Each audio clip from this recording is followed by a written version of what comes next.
Hey everyone, it's Peek. Welcome back to the channel. Welcome back to another Pokemon Unite video. It's been a while, you guys. Sorry about that. I really am sorry about that.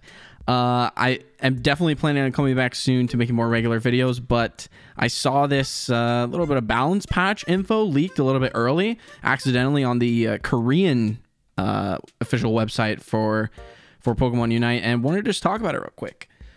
So hopefully you guys enjoy. I just wanted to talk about it because it actually seems like a pretty good patch. Not a huge patch by any stretch of the imagination, but some very interesting changes I think will change the game quite a bit. So quick caveat ahead of time, this is a leak, so information may change, but it seems that this is pretty reliable since it came directly from the official Pokemon Unite website in Korea. Might have just been like an early merge to the website that someone did. And one more quick caveat too is that there's one version posted on Reddit by Chain Great, shout out to them, and there's also another version that was translated by El Chico Eevee, a common data miner in the community, and there's one thing that's a little bit different, which I'll get into. So not quite sure which version is the 100% accurate version, but let's just talk about it generally and, you know, cover it a little bit so you guys are kept up to date. There is going to be a substantial amount of downtime tomorrow. The game's going down for pretty much half a day as they implement all the new updates and like everything for season 4 that's coming. So it's pretty standard. Ever since October, it's pretty much followed the same cycle of, you know, every 50 to 60 days there's a big patch. They basically give the data for, you know, the next few Pokemon, all the new holoware that's coming, and that's pretty much how it's gone since then. So I expect the same tomorrow, so I'll definitely keep you guys up to date with that. Definitely release a like patch update video so you guys know what's coming.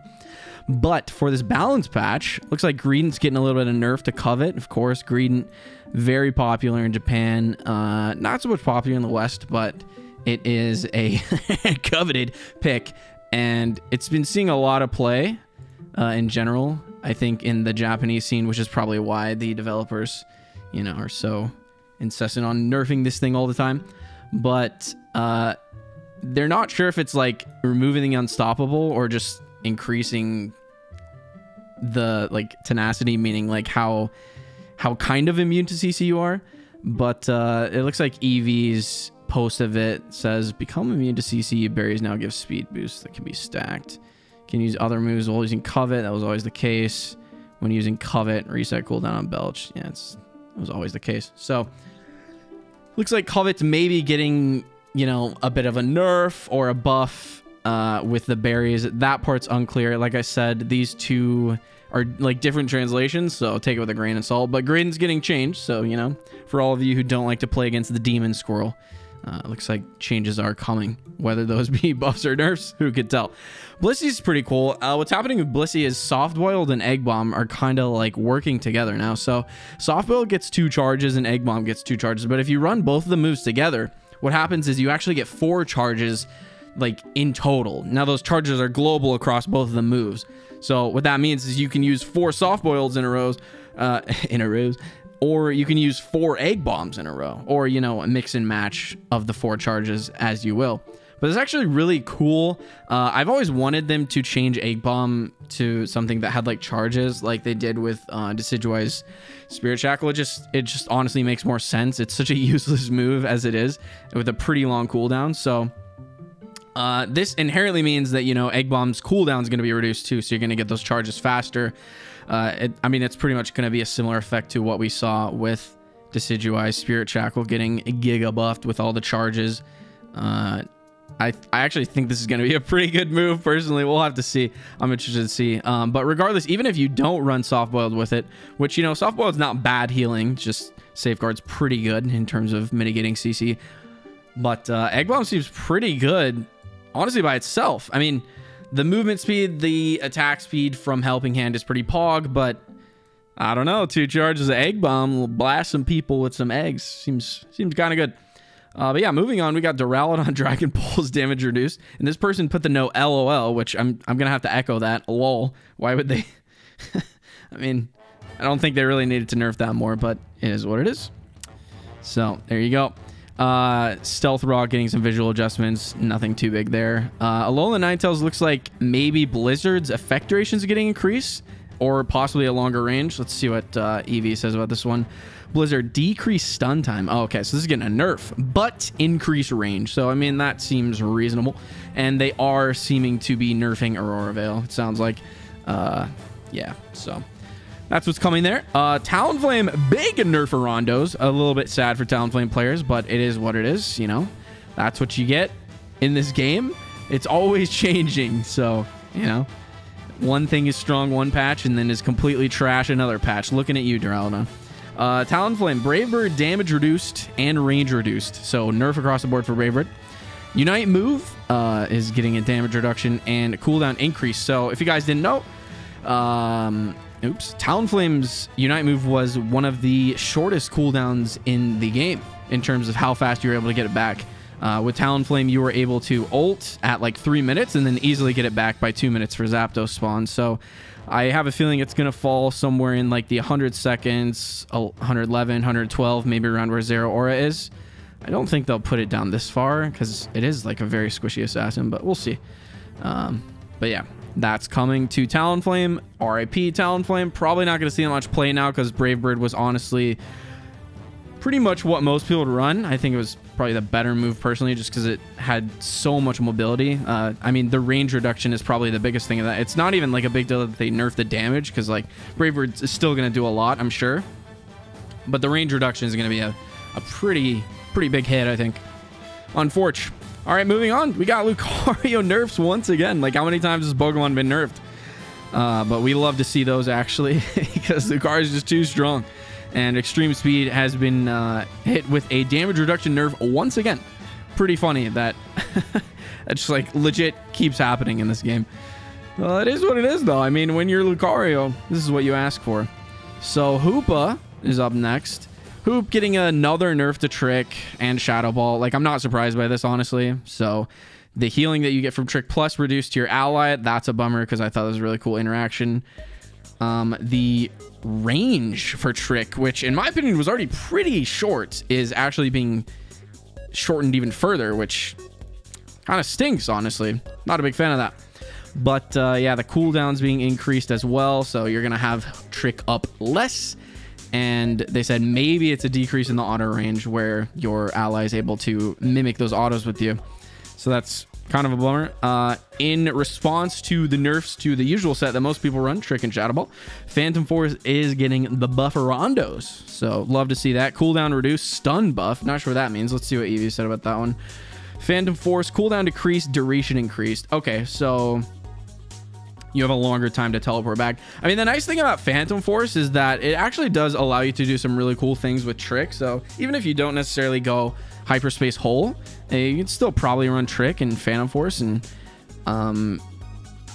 you could do some really cool stuff with Phantom Force. I would love to see more people play this. I think the problem with Trick Phantom Force is it actually takes like, I think it takes at least a duo, like 2 players communicating with each other and telling, like, I'm going to Phantom Force you in, I'm going to Phantom Force you out. Because if you guys didn't know, basically how it works is you can teleport one of your allies out and heal them for like 40% of the HP. It's kind of nuts if you use it correctly. It's just, it's hard to execute with, you know, random teammates, which is what the majority of players have in this game. So we'll see how Hoopa goes. I mean, Hoopa's ult is unchanged, so it's still going to be really good, obviously. I mean, Hoop is always going to be a good character because his ult is strong. It's hard to nerf an ult without reworking it completely like that. All right, Zero Aura, discharge shield increased. Okay, so increase the shield gift from discharge.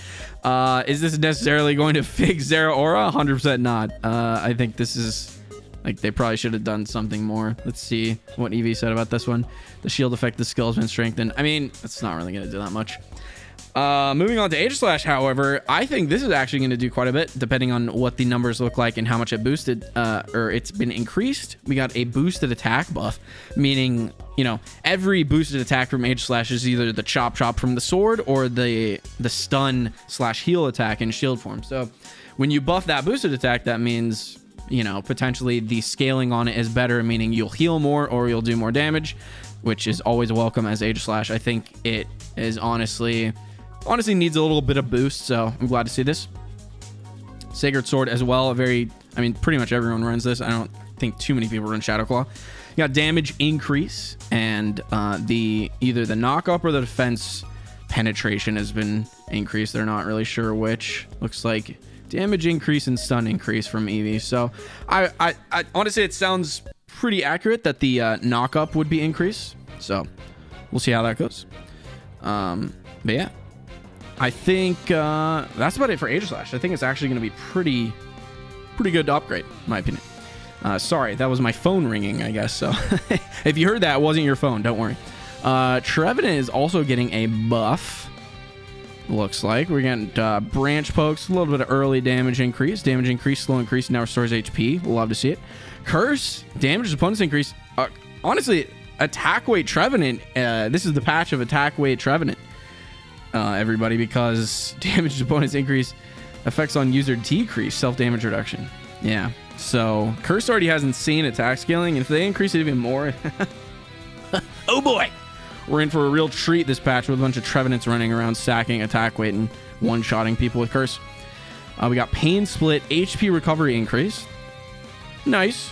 Not bad. Not that many people use that move, but be cool to see it have a little more usage. And of course, the cooldown reduced for the Unite move for Trevenant, trying to make it really stand out as a better tank than it is, because it is not great right now. So it looks like 134 seconds for Trevenant, you know, one of the more average Unite move cooldowns. So maybe up here towards the 112 second range, I would imagine. We'll just have to see. But that would definitely be something that would help Trevenant be a little better. And Cramorant is getting an Air Slash buff. I think they might, let's see, Pokemon skill upgrade. Oh, that's it. It didn't say.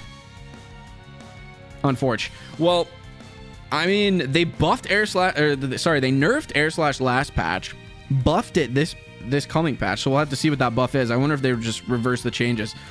But they're also giving a cooldown reduction and a damage increase to Cramorant's Unite move. So welcome back, Cramorant meta. Love to see it. You know, Cramorant, again, is one of those like Trevenant that kind of sits in the average category. Generally, it's difficult to ult near Zapdos time, but if it comes more towards like 112 second category, and you know, I guess it can go as high as the 89 second category. We'll just have to see. That could actually be really good and put Cramorant in a really good spot. We'll have to see. That would make me happy, as you guys know, because I do be the Cramorant guy.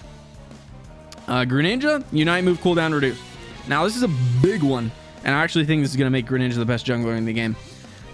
We'll just have to see, though. However, I mean, if you guys have played Greninja since launch, you know that Greninja has the longest cooldown recharge time in the game. It's like egregiously long, 164 seconds. Now, I don't think the buff is going to be too big, but I imagine they'll bring it to, you know, Cinderace and Decidueye, which are the other two Pokemon that are in the same class as Greninja. It doesn't make sense that Greninja has this 164 second cooldown when arguably it has the worst Unite move of these three Pokemon. So really happy to see that. That will just make it so like you don't have to be cautious of ulting at like 350. Most Pokemon can ult at like 350, 345 and still get it back. But Greninja like has actually a really hard time unless it literally just clears the entire jungle and ignores the rest of the game for the last 2 minutes before Zapdos, which is just rough. Like you can't really do that as a jungler, right? So this buff is actually really welcome. Azumarill, very weird stuff. Apparently Whirlpool had this thing, Whirlpool had this thing. No, I think it was Aqua Tail or something. Maybe it was Whirlpool. But there was a bug where, like, if you crit, like, the rest of the damage didn't crit. I don't know. It was weird. So, you know, some bug fixes here. Movement slow bug fix. Aqua Tail no longer ignores defense. As if this needed a nerf. Like, nobody's using this move anyway, right? But it is what it is. Moving on to the most exciting stuff, in my opinion. Body Barrier is getting nerfed. Now, what that means, we don't know. Because both of these people's translations are the same. The effect has been weakened. So, like, what does that mean? Who knows? But at the end of the day, Body Barrier being nerfed, probably a good thing. Honestly, it's just the best item in the game by far. Way too strong. Obviously, Unite moves are pivotal moments in the game, and whenever you're able to buff Unite moves even further than they already are strong, then that's a bad thing in my opinion. So, good to see this nerfed a little bit. I imagine range carries will start taking other items like Razor Claw or something if the buffs are that bad, or like switch back to Focus Band or stuff like that. But, you know, maybe we'll see a day and age where not everybody's popping 8 million shields through Body Barrier. We'll see. And here's the kicker between like these two. The Reddit post says Score Shield's getting a cooldown increase, but El Chico Eevee's post says Goal Getter's getting a cooldown decrease. So unsure on that. Either of those would be interesting. Like, well, honestly, I don't think decreasing the cooldown of Goal Getter even further is really going to help it. Like, that item is in a decent spot as it is right now. I think the cooldown's fine. You know, not that many people are using it still, but I think it's like, it's such a niche item that it doesn't need to be like nerfed to the point where like you can use it constantly, but it's in a pretty good spot right now, I'd say. And then if Score Shield gets its cooldown nerfed, I wonder by how much, because honestly, it couldn't be more than like 5 seconds or so. And at that point, I don't think it's going to make a huge difference. But I mean, if they nerf it substantially, then this would be pretty catastrophic to a lot of things. Like, it really just depends on the scope of the nerf, right? If it's 5 seconds, whatever, it literally doesn't make a difference. If it's something like a 40-second nerf, or like it goes on that big of a cooldown, right? Then you're starting to get to the point of like, ooh, you have to make your Score Shield count, and you can't just like use it on a whim. But we'll have to see. Anyway, that is the patch preview. Again, all this is subject to change, though I doubt it's going to change too much. Obviously, we'll just wait until we get a little bit of better translations. This was translated from Korean, so a little bit tough on some of these translations, but we get the general gist. You know, I think some highlights from this patch are actually going to be Aegislash, Trevenant, Greninja, and Cramorant potentially, depending on how good the Unite move buff is. And honestly, Egg Bomb Blissey seems pretty good. So generally what they buffed seems to be pretty good changes outside of Zeraora. Like, I don't think that's a good buff. They need to like do something else to Zeraora, just rework its kit to the point where it is actually playable, because it's just not right now. But yeah, that is the patch. We'll see tomorrow when like more details come out. Usually they put a notice like in the game of exactly what the changes are, so we'll get the translation corrections on this and stuff like that. But I just want to give you guys a quick little preview. Most of you probably waking up at this time of the day, so just want to thank you guys for watching. It's been a while since my last video. Like I said, I'm, you know, a bit of in a creative slump right now, and just slump in general, so don't want to get into too many details, but really appreciate you guys always showing me kindness on here, on Twitch, and on Twitter. Follow me on those platforms, of course. I've definitely been streaming more on Twitch than I have been making videos, but both I've been away from a decent amount, so but you know, I'm working on it, guys. But it's been fun to make this video. Hopefully you guys enjoyed it. I enjoyed going over it with you guys, and yeah, so thanks so much for watching, and I'll see you in the next one. Peace.